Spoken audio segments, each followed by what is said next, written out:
সকলোৰে আন্তৰিক সহযোগিতা বিচাৰি আজি লাইখুটা স্থাপন কৰিবলৈ আমি আগবাঢ়িছোঁ।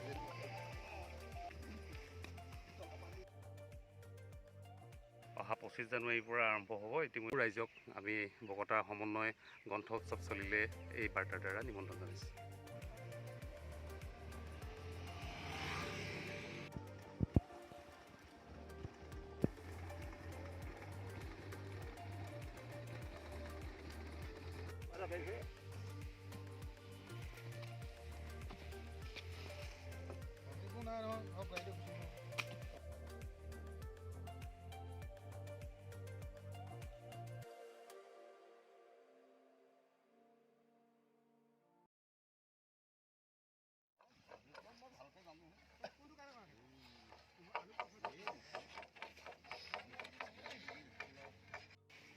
সমন্বয় গ্ৰন্থ উৎসৱ বকতাই ইতিমধ্যে সকলোৰে সহযোগত সফলতাৰে 2টা বছৰ অতিক্ৰম কৰি এই 3টা বছৰত আমি ভৰি দিছোঁ।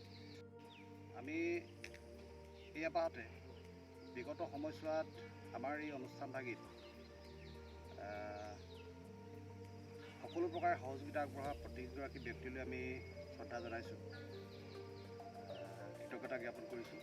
আৰু লগতে এইবাৰো আমি এই অনুষ্ঠানভাগি কৰিবলৈ আগবাঢ়িছোঁ 25 জানুৱাৰীৰ পৰা 29 জানুৱাৰীলৈ 5 দিনীয়া কাৰ্যসূচীৰে। এই অনুষ্ঠানটিতে শ্ৰদ্ধাৰ মুকুল চেতিয়া ডাঙৰীয়াক সভাপতি হিচাপে লৈ বাকী সকলো কৰ্মকৰ্তা একত্ৰিত হৈ আমি এই কামভাগি কৰিবলৈ আগবাঢ়িছোঁ। নিশ্চিতভাৱে এটা বৌদ্ধিক পৰিমণ্ডল এই নঙলামৰা অঞ্চলত এই অনুষ্ঠানটোৱে আগবঢ়াব পাৰিব বুলি আমাৰ বিশ্বাস। আচলতে সুস্থ সবল সমাজ হ'বলৈ হ'লে এটা সুস্থিৰ বৌদ্ধিক শৈক্ষিক পৰিমণ্ডল আমাক লাগিব, আৰু সেইটো গঢ় দিয়াৰ ক্ষেত্ৰত যিসকল ব্যক্তিয়ে অৰিহণা আগবঢ়াই গৈছে তেওঁলোক সঁচাকৈ শ্ৰদ্ধাৰ পাত্ৰ। আমি আজি অনুষ্ঠানভাগিৰ এটা মূল কাৰ্যসূচী, অতি গুৰুত্বপূৰ্ণ কাৰ্যসূচী লাইখুটা স্থাপন, সেই কাৰ্যসূচীলৈ আমি আগবাঢ়িছোঁ। পোনপ্ৰথমতে এগছি বন্তি প্ৰজ্বলন কৰিবৰ কাৰণে আমাৰ মাজত উপস্থিত থকা শ্ৰদ্ধাৰ প্ৰথম বাৰ্ষিক সমন্বয় গ্ৰন্থ উৎসৱ আৰু দ্বিতীয় বাৰ্ষিক সমন্বয় গ্ৰন্থ উৎসৱৰ সন্মানীয় সভাপতি গোপীনাথ শৰ্মা ছাৰ, তেখেতক বন্তি প্ৰজ্বলেৰে আমাৰ এই কাৰ্যসূচীটো শুভাৰম্ভ কৰিবলৈ অনুৰোধ জনাইছোঁ।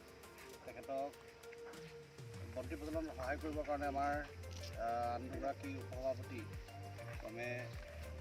ৰমেন আন্ধাৰ ডাঙৰীয়া আৰু মুনীন্দ্ৰ লাহন ছাৰ, এই ৰশ্মি দিহিঙীয়া বাইদেউ আহি উপস্থিত হৈছে। আমি তেখেতসকলক অনুৰোধ জনাইছোঁ ছাৰক সহযোগিতা কৰিব।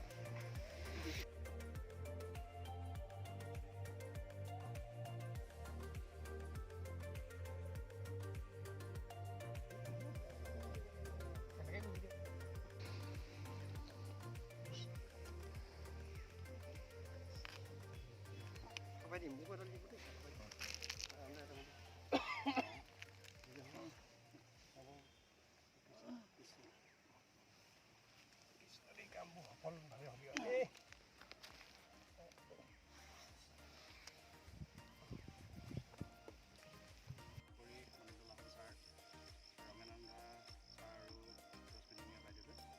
তাৰপিছতে আমি প্ৰধান কাৰ্যসূচী আগবঢ়াব বিচাৰিছোঁ।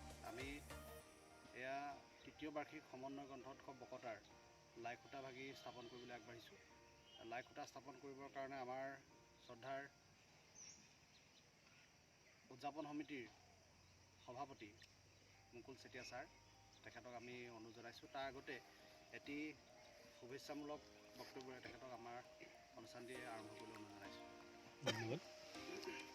শ্ৰদ্ধাৰ বকতাবাসী ৰাইজ, সমন্বয় গ্ৰন্থমেলা এইটো 3য় কাৰ্যসূচী। ইতিমধ্যে বিগত 2টা বৰ্ষ সফলতাৰে সম্পন্ন হৈছে, আৰু এই কাৰ্যসূচীটোৰ জৰিয়তে গ্ৰন্থমেলাৰ জৰিয়তে সমগ্ৰ বকতাৰ লগতে 4টা মৌজা লগ লাগি 4টা মৌজাৰ সকলো লগ লাগি যি মহান কাৰ্য আগবঢ়াই নিবলৈ চেষ্টা কৰা হৈছে, ইয়াৰ জৰিয়তে আমাৰ উঠি অহা যি প্ৰজন্ম, এই প্ৰজন্মক বৌদ্ধিকভাৱে আগুৱাই নিয়াৰ এটা সৎ প্ৰচেষ্টা উদ্যোক্তাসকলে লৈছে। মই আন্তৰিক কৃতজ্ঞতা আৰু ধন্যবাদ জনাইছোঁ। আমি উঠি অহা প্ৰজন্মক গ্ৰন্থৰ প্ৰতি আকৰ্ষিত আৰু অধ্যয়নশীল কৰি তুলিবৰ বাবে গ্ৰন্থ উৎসৱ এটা বৰ আকৰ্ষণীয় অনুষ্ঠান, আৰু এই অনুষ্ঠানৰ জৰিয়তে বিভিন্ন প্ৰতিযোগিতা গ্ৰন্থ অধ্যয়ন ইত্যাদি বিভিন্ন দিশবোৰ আছে। সকলো দিশ সামৰি অহা 25 জানুৱাৰীৰ পৰা 29 জানুৱাৰীলৈকে যি কাৰ্যসূচী লোৱা হৈছে, আমি আশা ৰাখিছোঁ এই কাৰ্যসূচী আপোনালোক সকলোৰে সহযোগত সফলতাৰে সম্পন্ন হ'ব আৰু সকলোৱে সহযোগিতা বিচাৰি, সকলোৰে আন্তৰিক সহযোগিতা বিচাৰি আজি এই লাইখুটা স্থাপন কৰিবলৈ আমি আগবাঢ়িছোঁ। ধন্যবাদ।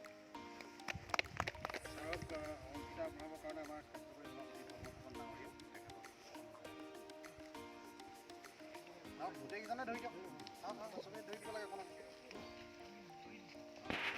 মানে এটা নিয়ম কথা, সকলোৱে ধৰি যাব। চাহ কৰি ধৰিয়ে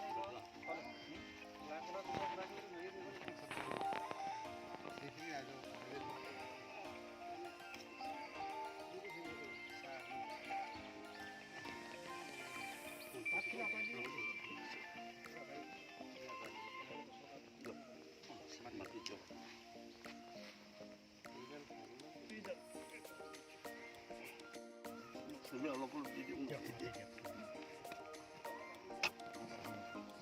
পানী দি দিম।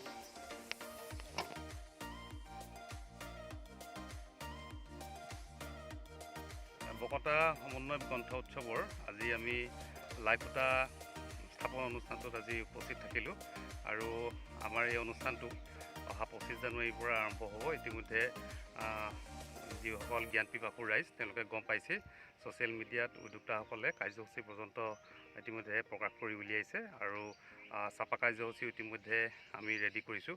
সকলো ৰাইজক আমি এই শীতৰ ভাল দিনবোৰত 25 জানুৱাৰীৰ পৰা লগ পাম বুলি ভাবিছোঁ আৰু বাচকবনীয়া কাৰ্যসূচীৰে সৈতে এই গ্ৰন্থমেলা কাৰ্যসূচী হ'ব।